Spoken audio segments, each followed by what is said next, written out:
Јас сакам едно мало појаснување за лидери, ако не грешам се викаше истрагата. Дали осомничено е само лицето кое што се појавува како инвеститор или и лидерите? Само лицето кое што се појавува како инвеститор. Уште едно. До сега гледаме дека истрагите највеќе се поврзуваат со врвот на ВМРО-ДПМН. Сигурно во тоа време во иста владина коалиција биле со албанската партија ДУИ, од која што гледаме дека има истраги само од опашката, а не и од главата. Зошто е тоа така? Значи, ние водиме истраги врз основа на докази, прибавени информации, сознанија и само врз основа на докази можеме да гониме кривично. Лицата кои што се осомничени не се осомничени заради припадност на некоја политичка партија, туку за тоа што докажите укажуваат дека сториле кривични дела за кои понатака се води кривична постапка. Повелете.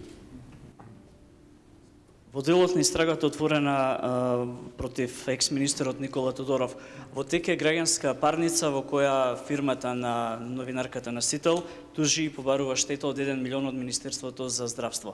Дали во оваа постапка јавното обвинителство веќе се легитимира или таа ќе продолжи паралелно, независно од ова што вие сега го отворете? Значи, ние имаме информации за вашите наводи, запознаени сме со истите и ова отварање на истрага во моментот кога ќе оцениме дека е потребно, доколку е потребно, може да се вмешаме и во таа постапка. Дали може би обвинителите од СЈ земале бонус плати како што беше со членовите на ДИК и доколку имаат земено, колку имаат земено?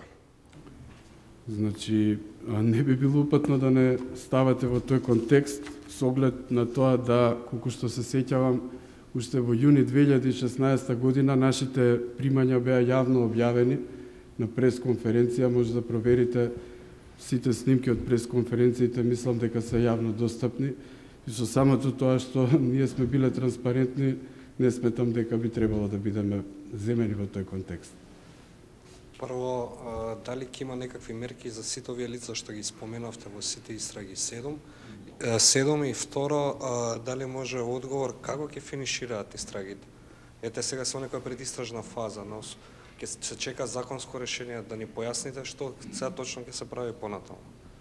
Значи, во поглед на вашето прво прашање, обвинителите кои постапуваат под предметот ќе оценат дали има потреба или не да предлагаат некакви мерки, затоа благовремено ќе бидете известени. Во поглед на второто прашање, сметам дека специјалната обвинителка Катица Јанева веќе одговори на тоа. Ние сме јавни обвинители и сме должни да гониме. Се додека постојат докази за сторени кривични дела, нереални се очекувањата дека ние ќе останеме глуви, во конкретниот случај глуви на ваквите наводи и состојби кои што ги сретнуваме во снимките. Ние мора да постапуваме.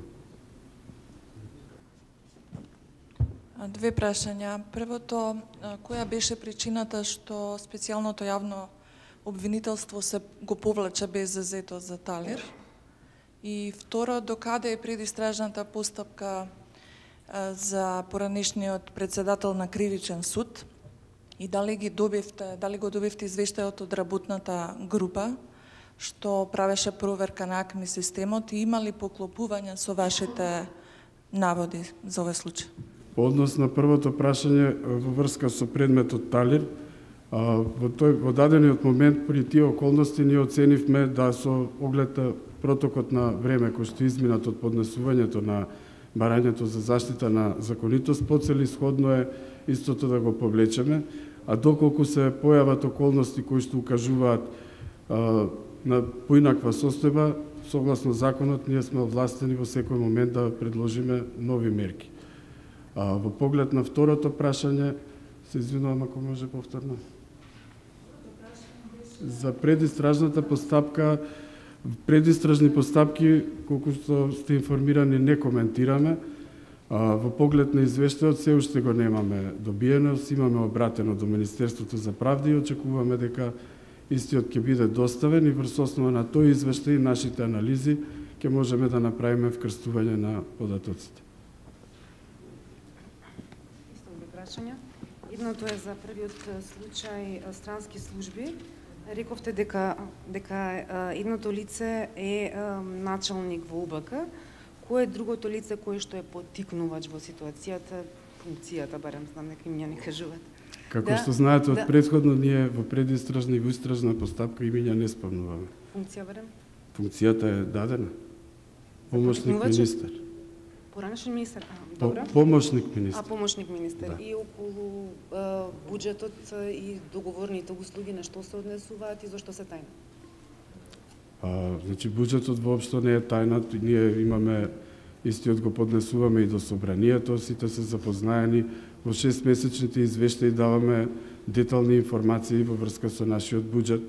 Она што можам да ви го соопштам, бидејќи во јавноста повеќе пати се споменува, ние како јавно обвинителство во 2016 година, например, имаме искористеност од помалку од 50% од буџетот, што значи дека предвидените 4 милиони евра не се потрошени, туку се потрошени 2 милиони евра.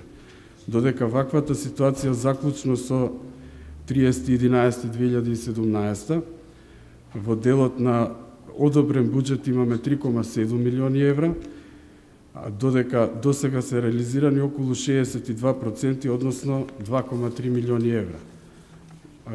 Договорните услуги согласно законот се однесуваат на повеќе ставки. Тука спаѓаат значи судски вештачења, други трошоци, трошоци за експерти, преведувачи. Повеќе ставки има и сите се транспарентно објавени. Повелете друг. Може уште една, ако нема. Дали покрај постапката за екс-пратеничката Силвана Бунева и на доместокот за трошоци за пат, истрагата ќе се проширува и на други пратеници кои во истиот период користеле такви или слични суми за исплата на патни дневни трошоци, прикажувале доаѓање од други градови? Во однос на вашето прашање, истрагата може да се проширува во повеќе насоки, меѓутоа треба да имате предвид дека ние согласно Законот за специјално обвинителство сме ограничени во делот на нашата надлежност, односно може да гониме само кривични дела кои произлегуваат и се поврзани со снимките. Значи, доколку некое лице или навод таков во снимката не е содржана, не би можеле да воспоставиме стварна надлежност врз таква кривична постапка. Повелете? Зето за случајот Пуч, Врховен делумно ја уважи. Може само. Делумно го уважи Врховен. Тоа значи дека за шпионажа или Гукина ќе има повторно судење, во делот на преслушување го потврди како тоа ќе влие врз, ќе има ли никакво влијание врз предметот таргет кој што го водите више. Да, пресудата од Врховен суд на Република Македонија добивме пред неколку дена, пред многу краток период, и се уште не сме анализирале. Она што начално можам да го кажам од првичното наше разгледување на пресудата, е очигледно е дека не сме задоволни од истата, со оглед да поднесовме БЗЗ за двете кривични дела. Точно е дека укинато е во делот на шпионажа, а е потврден делот што се однесува на прислушкувањето. По целосна анализа ќе одлучиме какви правни инструменти, правни лекови ќе превземеме и благовремено ќе бидете известени. Звонко Костовски е сведок во предметот таргет, дали тоа во тој аспект дали ќе Значи по анализа на пресудата ќе бидеме во можност по... Само да се надоврзам, кој ќе го застапува, кој обвинителство ќе го застапува сега случајот на Звонко Костовски, кој што треба да продолжи за уште едното дело пред судовите, дали веќе имате побарано вие да го застапувате? Значи не би можел конкретно да одговорам на вашето прашање пред да ја видиме пресудата од Врховен суд. Неупатно е да коментираме без да проучиме. Пред некој ден специјалното јавно обвинителство со налог од Кривичниот суд влезе во домовите на екс-министерката Канчарска Милевски, на пронадешниот владен генерален секретар Кирил Божиновски. Таму земавте телефонски податоци, компјутерски, дали ги пративте на анализа во МВР? И за каква предистражна постапка станува збор? Значи, во делот на предистражни постапки не може да коментираме. Оно што може да го соопштиме е дека сите одземени предмети ќе бидат предадени на вештачење и кога состојбата на работите ќе биде поразјасната, ќе искочиме со подетални информации. Здраво. Сакав да ве прашувам врска со монструм. Која ќе биде улогата на специјалното јавно обвинителство во овој случај, што сега е во ново судење? Дали ќе предложите докази или било што? Значи, мислам дека и на минатиот прес изјавивме дека нема да коментираме предистражни постапки и предмети кои се наоѓаат во надлежност на други јавни обвинителства. Доколку воспоставиме надлежност во конкретниот предмет, тогаш ќе биде известена јавноста за нашето евентуално можно постапување. За случајот странски служби, дали ќе имат одговорност обвинителите Златко Биковски и Марко Зврлевски, бидејќи имаше во обвинението за пуч, мислам дека беа спомнати и странските служби.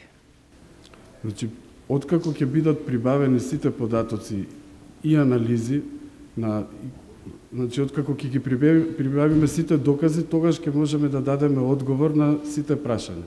Во моментот истрагата се води према овие две лица кои што ги соопштивме, се разбира како упатуваат доказите, ние во таа насока ќе делуваме. Никој не може да биде исклучен од кривична одговорност доколку доказите упатуваат на тоа. Да, повежете.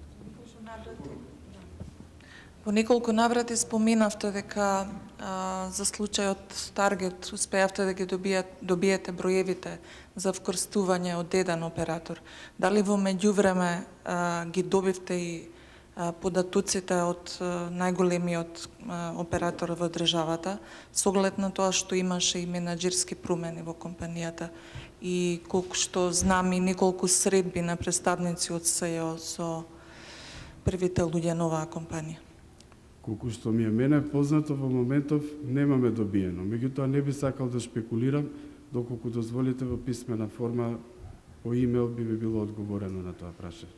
Може ли да кажете која е странската фирма во случајот странски служби, од која земја, ако не берем доаѓа?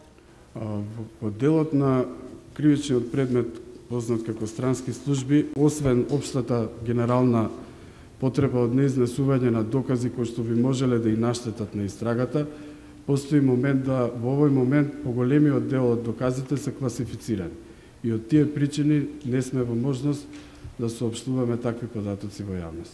Добро, дали може да ни кажете каква опрема набавени? Не можеме, тоа е класифициран податок. Жолто комбе има ли?